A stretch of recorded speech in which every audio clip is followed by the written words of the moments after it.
El presidente del Consejo Europeo, Michel, insiste en que es muy importante evitar una mayor escalada de tensión tras el supuesto ataque con misiles de Israel a Irán. En una entrevista exclusiva con Euronews, hace un llamamiento para terminar con el asunto. It is very important to avoid any further escalation. We condemn Iran for this attack against Israel a few days ago, but now it is very important to work with the countries in the region to try to provide more stability. And for that, it is very important that there is a ceasefire in Gaza. It is very important that the hostages are released and that there is more humanitarian access. Both the United States and the EU asked Israel not to respond, and yet Israel has ignored that. Is that some sort of failure of diplomacy? What will be important, these are the next days, and it's very important to observe in the next days if indeed it's possible to come back to a situation with more stability. Iran is a threat for the region, and the decision made by Iran to attack Israel is unprecedented.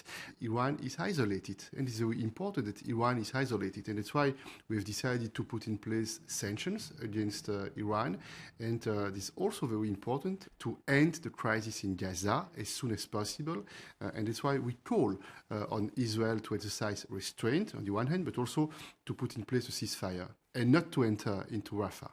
Itamar Ben-Gvir, the Israeli securities minister, tweeted today something essentially saying that the attack was, minor. It's clear that there are members of the Israeli cabinet who would like to see Israel go much further. He also tweeted that we should end the principle of proportionality when it comes to Israel's enemies. So are you fearful that Israel has not finished the job? There is a political debate, I suppose, within the government in Israel. This is a coalition, and they have discussions, and they are making choices. But this is our responsibility, because we are friends of Israel, together with the United States, to give advice and to tell them what we think. What do you see is going to happen over the next few days? I sincerely hope that what happened last night, this is the end of that story, and I hope that we can focus on the situation in Gaza. And you mentioned Gaza a few times there. Antonio Guterres is saying that Gaza is essentially a hellscape. There are children having their arms and legs amputated with no anaesthetic. We've seen women having C-sections with no anaesthetic, children screaming in hospitals of starvation, and yet no condemnation for what's happening to those innocent civilians in Gaza from the EU. On the EU side, you are extremely clear and extremely vocal. And I want to repeat, we do not accept double standards. And each civilian life matters.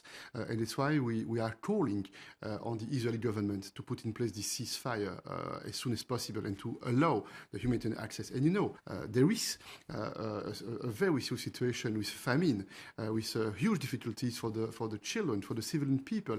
And this is not acceptable.